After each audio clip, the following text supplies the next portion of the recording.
Terima kasih. Di sini saya akan memaparkan sedikit tentang filsafat. Sebelum kita masuk ke filsafat, saya akan memaparkan apa itu filsafat. Filsafat adalah studi tentang fenomena dan pemikiran manusia secara kritis terhadap konsep yang mendasar. Yang selanjutnya, di sini ada beberapa aliran filsafat. Aliran filsafat itu yang saya paparkan tentang aliran progresivisme. Aliran progresivisme merupakan suatu paham yang beredar pada sebuah asumsi bahwa manusia itu mempunyai kemampuan yang wajar dan dapat mengatasi permasalahan yang mengancam manusia itu sendiri. Progresivisme menolak corak pendidikan yang berotoriter yang terjadi di masa lalu dan di masa sekarang. Yang selanjutnya, pengertian progresivisme. Pengertian progresivisme adalah suatu aliran filsafat pendidikan yang berpengaruh dalam dunia pendidikan pada abad ke-20. Ini berpengaruh terasa di dunia, terlebih-lebih di Amerika Serikat.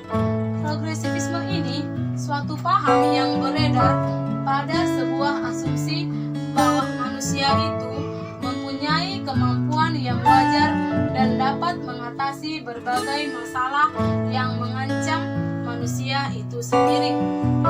Sejalan dengan itu, progresivisme menolak corak pendidikan yang otoriter yang terjadi di masa lalu dan di masa sekarang. Di sini sudah dijelaskan tentang pengertian progresivisme. Kita sudah mengetahui bahwa progresivisme ini menekankan tentang pendidikan yang ada di dunia, bahwa kita harus terlebih mengetahui tentang pendidikan yang ada di dunia ini. Yang selanjutnya, ciri-ciri aliran progresivisme. Ciri-ciri aliran progresivisme adalah ada 5 di sini ciri-ciri progresivisme. Ciri-ciri aliran progresivisme yang pertama, pendidikan dianggap mampu merubah dalam arti membina kebudayaan baru yang dapat menyelamatkan manusia bagi masa depan. Yang kedua, percaya bahwa manusia sebagai subjek yang memiliki kemampuan menghadapi dunia dengan skill dan kekuatan mandiri. Yang ketiga, progresivisme yang menjadi inti perhatiannya, maka ilmu pengetahuannya yang dapat menumbuhkan kemajuan dipandang merupakan bagian-bagian utama dari kebudayaan, yaitu ilmu antropologi, psikologi, dan ilmu alam.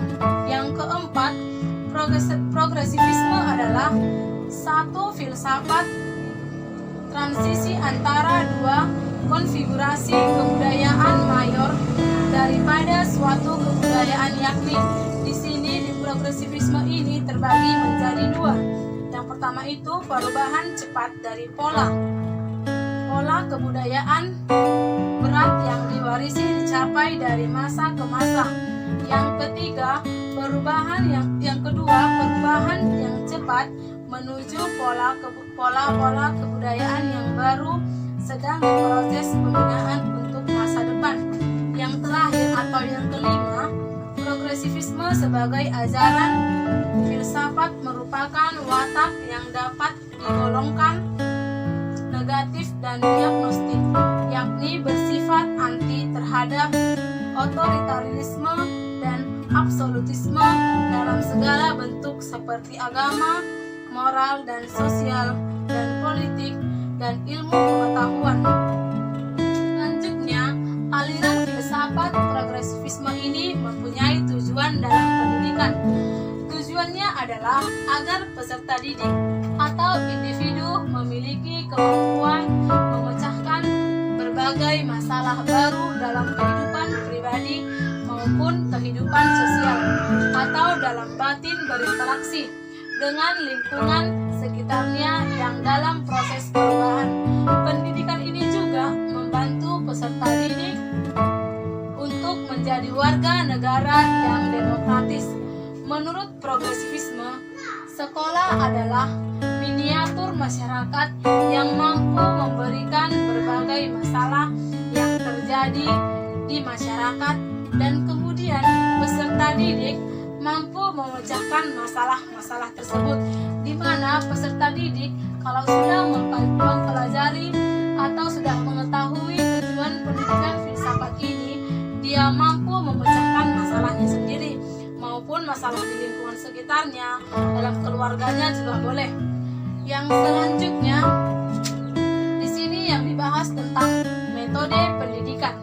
Metode pendidikan yang biasanya dipergunakan oleh aliran progresivisme diantaranya ialah yang pertama, metode pendidikan aktif. Pendidikan lebih merupakan penyediaan lingkungan dan fasilitas yang memungkinkan berlangsungnya proses belajar secara bebas setiap anak untuk mengembangkan bakat dan minatnya. Yang kedua, metode memonitor kegiatan belajar, mengikuti proses kegiatan anak belajar sendiri sambil memberikan bantuan-bantuan apabila sifatnya memperlancar berlangsungnya kegiatan belajar tersebut. Metode ini di mana metode ini dilakukan dalam kegiatan belajar, di mana anak bisa melakukan kegiatan belajar secara sendiri, dan bisa juga kita membantunya apabila anak tersebut memerlukannya.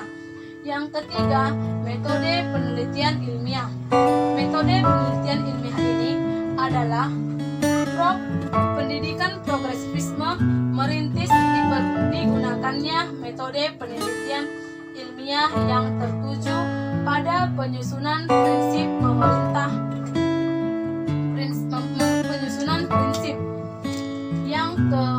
Yang keempat, perintah pelajar pendidikan progresivisme memperkenalkan perintah pelajar dalam kehidupan sekolah dalam rangka demokratis dalam kehidupan sekolah, di mana yang keempat ini memperkenalkan kehidupan dalam sekolah.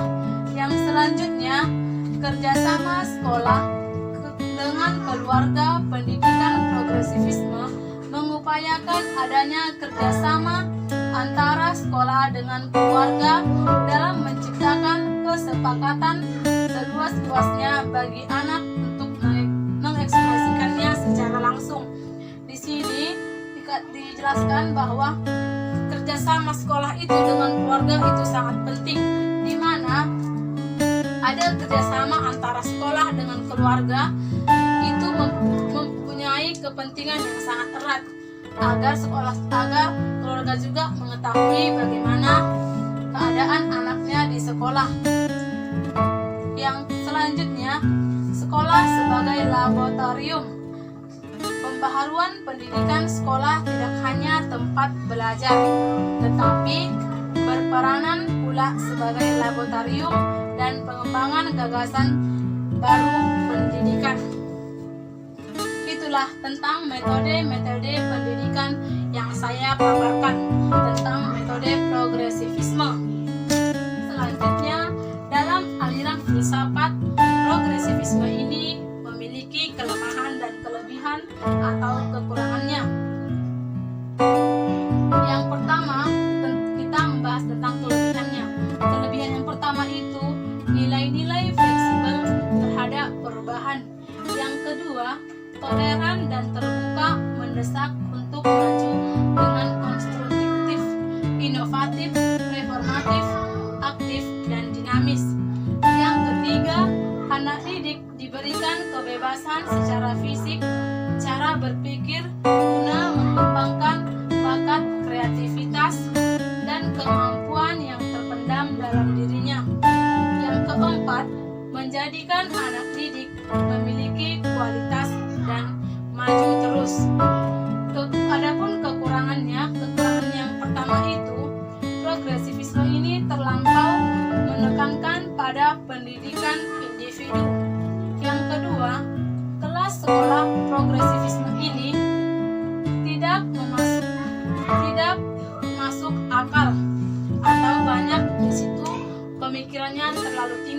terlalu banyak orang memikirkan atau bisa dikatakan tidak masuk akal. Yang ketiga itu progresivisme bergantung pada minat dan spontan. Yang keempat, siswa mengerjakan sesuatu sendiri dan mereka tidak bertanggung jawab terhadap hasil dan tugas yang dikerjakan. Inilah yang saya paparkan tentang progresivisme dan kelebihan-kelebihan dan kekurangannya. Di sini saya sudah menjelaskan tentang aliran filsafat pendidikan yang saya ambil, yaitu aliran progresivisme. Sekian dari penjelasan saya tentang aliran progresivisme tersebut. Terima kasih.